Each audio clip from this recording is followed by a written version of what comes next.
Welcome to Gautam PUC academy YouTube channel. ಇವತ್ತಿನ ತರಗತಿಯಲ್ಲಿ second PUC education ಅಂದರೆ ಶಿಕ್ಷಣಶಾಸ್ತ್ರದ 5 marks and 10 marks very important ಪ್ರಶ್ನೆಗಳನ್ನ ನೋಡ್ತಿದ್ವಿ.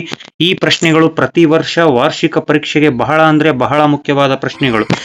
ಮೊದಲನೇದಾಗಿ 5 ಅಂಕದ ಪ್ರಶ್ನೆಗಳನ್ನ ನೋಡೋಣ. ಸಂವೇದನಾ ಹಾಗೂ ಪ್ರತ್ಯಕ್ಷ ಅನುಭವಗಳ ನಡುವಿನ ವ್ಯತ್ಯಾಸವನ್ನು ಬರೆಯಿರಿ. ಈ ಪ್ರಶ್ನೆ very important. And second one, ಭಾವರೂಪಣದ ಪ್ರಕ್ರಿಯೆಯನ್ನು ಚಿತ್ರದೊಂದಿಗೆ ವಿವರಿಸಿ. ದೃಷ್ಟಿ ಸವಾಲುಳ್ಳ ಮಕ್ಕಳುಗಳ ಲಕ್ಷಣಗಳನ್ನು ತಿಳಿಸಿ. ನೆಕ್ಸ್ಟ್ ಫೋರ್ತ್ ಒನ್, ಮೂಳೆ ಕೀಲು ಸವಾಲುಗಳ ಮಕ್ಕಳುಗಳ ಲಕ್ಷಣಗಳನ್ನು ವಿವರಿಸಿ. ನೆಕ್ಸ್ಟ್ ಫಿಫ್ತ್ ಒನ್, ಸಾಂಪ್ರದಾಯಿಕ ಮತ್ತು ಸಂಯೋಜನಾ ಶಿಕ್ಷಣದ ಮಾರ್ಗಗಳಿಗೆ ಇರುವ ವ್ಯತ್ಯಾಸಗಳನ್ನು ಪಟ್ಟಿ ಮಾಡಿ. ರಾಷ್ಟ್ರೀಯ ಮಾನವ ಹಕ್ಕುಗಳ ಆಯೋಗ ಅಂದರೆ NHRC ಇವುಗಳ ಯಾವುದಾದರೂ 5 ಕಾರ್ಯಗಳನ್ನು ಬರೆಯಿರಿ. ಮಹಿಳೆಯರನ್ನು ಸಬಲೀಕರಣಗೊಳಿಸಲು ಕೈಗೊಳ್ಳಬಹುದಾದ ಕಾರ್ಯತಂತ್ರಗಳನ್ನು ಸಂಕ್ಷಿಪ್ತವಾಗಿ ವಿವರಿಸಿ. ಮಕ್ಕಳ ಹಕ್ಕುಗಳ ಮಹತ್ವವನ್ನು ಬರೆಯಿರಿ. Next 9th one, Edward diamond ಅವರ ಸಂಪೂರ್ಣ ಗುಣಮಟ್ಟ ನಿರ್ವಹಣೆ ಪ್ರಕ್ರಿಯೆಯನ್ನು ಚಿತ್ರ ಸಹಿತ ವಿವರಣೆಯನ್ನು ಬರೀಬೇಕು. ಆ ಚಿತ್ರ ಹಾಕಿದ್ರೆ ಮಾತ್ರ ಕಂಪಲ್ಸರಿ ಅಂಕಗಳು ಸಿಗ್ತವೆ. ನೆಕ್ಸ್ಟ್, ಶಿಕ್ಷಣದ ಗುಣಮಟ್ಟದ ಮೇಲೆ ಜಾಗತೀಕರಣವು ಸಕಾರಾತ್ಮಕ ಪರಿಣಾಮ ಬೀರುತ್ತಿದೆ. ಈ ಹೇಳಿಕೆಯನ್ನು ಸಮರ್ಥಿಸಿ. ಸಕಾರಾತ್ಮಕ ಅಂದ್ರೆ ಅದರ ಕೇವಲ ಪ್ಲಸ್ ಪಾಯಿಂಟ್ ನ ಮಾತ್ರ ಬರೀಬೇಕು. ನೆಕ್ಸ್ಟ್, ಗುಣಮಟ್ಟ ಮೌಲ್ಯೀಕರಿಸುವ ಮತ್ತು ನಿಯಂತ್ರಿಸುವ ಯಾವುದಾದರೂ ಒಂದು ನಿಯೋಗದ ಕಾರ್ಯಗಳನ್ನು ಸ್ಪಷ್ಟೀಕರಿಸಿ. ನೆಕ್ಸ್ಟ್ 12th ಒನ್, ಸಂಭವನದ ಪ್ರತಿಕ್ರಿಯೆಗಳನ್ನು ಧಾರಾಚಿತ್ರದೊಂದಿಗೆ ವಿವರಿಸಿ. ಈ ಧಾರಾಚಿತ್ರ ಅಂತ ಇದೆ ನೋಡಿ, ವೆರಿ ಇಂಪಾರ್ಟೆಂಟ್. ಯಾಕಂದ್ರೆ ಕೆಲವೊಂದು ಶಾರ್ಟ್ ಆನ್ಸರ್ 2 ಮಾರ್ಕ್ಸ್ಗೂ ಸಹ ವೆರಿ ಇಂಪಾರ್ಟೆಂಟ್ ಆ್ಯಂಡ್ 5 ಮಾರ್ಕ್ಸ್ಗೂ ಸಹ ವೆರಿ ಇಂಪಾರ್ಟೆಂಟ್.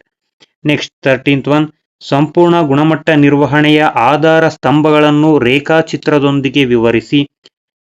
ಆಧುನಿಕ ಜಗತ್ತಿನಲ್ಲಿ ಅಂತರ್ಜಾಲ ಸೇವೆಯು ತನ್ನದೇ ಆದ ಪ್ರಾಮುಖ್ಯತೆಯನ್ನು ಪಡೆದುಕೊಂಡಿದೆ. ಈ ಹೇಳಿಕೆಯನ್ನು ಸಮರ್ಥಿಸಿ. ನೆಕ್ಸ್ಟ್, ಈ ಪ್ರಶ್ನೆ ಅಂತೂ ಪ್ರತಿ ವರ್ಷ ಕೇಳುವಂತಹ ಪ್ರಶ್ನೆ, ಅತ್ಯಧಿಕ ಪ್ರಶ್ನೆ. ಕಂಬ ನಕ್ಷೆ ಬರೆಯಿರಿ ಅಂತ ಕೇಳ್ತಾರೆ. ಪ್ರಶ್ನೆ ಯಾವ ತರ ಕೇಳ್ತಾರೆ ಅದನ್ನ ಯಾವ ತರ ಅರ್ಥ ಮಾಡ್ಕೊಳ್ಬೇಕು ನೋಡಿ. ದ್ವಿತೀಯ PUC ವಾರ್ಷಿಕ ಪರೀಕ್ಷೆಯಲ್ಲಿ ಗೀತಾ ಗಳಿಸಿರುವ ಅಂಕಗಳಿಗೆ ಕಂಬ ನಕ್ಷೆ ರಚಿಸಿ. ಕಂಬ ನಕ್ಷೆಯಲ್ಲಿ ಕನ್ನಡ ಮತ್ತು ಸಮಾಜಶಾಸ್ತ್ರದ ವಿಷಯಗಳ ಅಂಕಗಳಿಗೆ ಇರುವ ವ್ಯತ್ಯಾಸವನ್ನು ಬರೆಯಿರಿ. ಮೊದಲನೇದಾಗಿ ಇದಕ್ಕೆ ಕಂಬ ನಕ್ಷೆಯನ್ನು ರಚಿಸಬೇಕು. ಅದಾದ್ಮೇಲೆ ಅವರು ಯಾವ ಪ್ರಶ್ನೆನ ಕೇಳಿದ್ದಾರೆ, ಕನ್ನಡ ಮತ್ತು ಸಮಾಜಶಾಸ್ತ್ರದ ವಿಷಯಗಳ ಅಂಕಗಳಿಗೆ ಇರುವ ವ್ಯತ್ಯಾಸ. ಅವರು ಕನ್ನಡದಲ್ಲಿ ತೆಗೆದುಕೊಂಡಿರುವಂತಹ ಅಂಕಗಳು 90, ಅದಾದ ನಂತರ ಸಮಾಜಶಾಸ್ತ್ರದಲ್ಲಿ 65. ಇವುಗಳ ನಡುವೆ ಇರುವಂತಹ ವ್ಯತ್ಯಾಸವೇನು ಆರಾಮದಾಯಕವಾಗಿ ಕಂಡುಹಿಡಿಬಹುದು. ಇದನ್ನ ಬರೆದ್ರೆ 5 ಅಂಕ. ಪ್ರತಿ ವರ್ಷ ಬರುವಂತಹ ಪ್ರಶ್ನೆ ಅದು. ನೆಕ್ಸ್ಟ್ 10 ಮಾರ್ಕ್ಸ್ ಕೇವಲ 5 ಪ್ರಶ್ನೆಗಳಿವೆ. ಈ 5 ಪ್ರಶ್ನೆಗಳು ಸಹ ವೆರಿ ಇಂಪಾರ್ಟೆಂಟ್ ಪ್ರಶ್ನೆಗಳು. ಮೊದಲನೇದಾಗಿ, ಒಬ್ಬ ವ್ಯಕ್ತಿ ಮತ್ತೊಬ್ಬ ವ್ಯಕ್ತಿಗಿಂತ ಭಿನ್ನವಾಗಿ ಕಾಣುವಲ್ಲಿ ವೈಯಕ್ತಿಕ ಭಿನ್ನತೆಯ ಕ್ಷೇತ್ರಗಳನ್ನು ಪಾತ್ರವನ್ನು ವಿಷಾದೀಕರಿಸಿ. ವೆರಿ ಇಂಪಾರ್ಟೆಂಟ್ ಅಂದ್ರೆ ವೆರಿ ಇಂಪಾರ್ಟೆಂಟ್. ನೆಕ್ಸ್ಟ್, ಸೃಜನಶೀಲತೆಯ ಮೇಲೆ ಪ್ರಭಾವ ಬೀರುವ ಅಂಶಗಳನ್ನು ವಿವರಿಸಿ.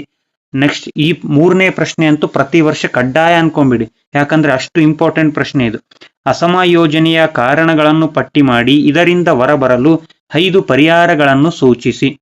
ನೆಕ್ಸ್ಟ್ 4th ಒನ್, ವ್ಯಕ್ತಿಯ ವ್ಯಕ್ತಿತ್ವವನ್ನು, ಕುಟುಂಬದ ಮತ್ತು ಶಾಲೆಯ ಪಾತ್ರವನ್ನು ವಿವರಿಸಿ. ಒಬ್ಬ ವ್ಯಕ್ತಿಯ ಮೇಲೆ ಅವನ ವ್ಯಕ್ತಿತ್ವ ನಿರ್ಧರಿಸುವಲ್ಲಿ ಕುಟುಂಬ ಹೇಗೆ ಪಾತ್ರ ವಹಿಸುತ್ತೆ ಮತ್ತು ಶಾಲೆ ಹೇಗೆ ಪಾತ್ರ ವಹಿಸುತ್ತೆ.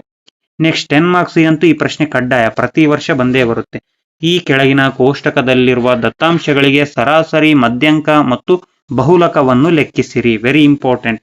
ಈ ಕಡೆ ಇರುವಂತಹ ವರ್ಗಾಂತರಗಳು ಮತ್ತು F ಅಂದ್ರೆ ಆವೃತ್ತಿಗಳನ್ನ ಅವ್ರು ಕೊಟ್ಟಿರ್ತಾರೆ, ಅದಕ್ಕೆ ಒಪ್ಪುವಂತಹ ಸರಾಸರಿ, ಮಧ್ಯಂಕ, ಬಹುಲಕ ಇವುಗಳ ಸೂತ್ರಗಳು ನಿಮ್ಗೆ ಗೊತ್ತಿದ್ರೆ ಸಾಕು, ಆರಾಮದಾಯಕವಾಗಿ ಲೆಕ್ಕನ ಮಾಡಬಹುದು. ಇದೇ ರೀತಿ 2 ಅಂಕದ ಪ್ರಶ್ನೆಗಳನ್ನ ಮುಂದಿನ ವಿಡಿಯೋದಲ್ಲಿ ನೋಡೋಣ. ಅಲ್ಲಿವರೆಗೂ ಟೇಕ್ ಕೇರ್, ಬಾಯ್ ಬಾಯ್.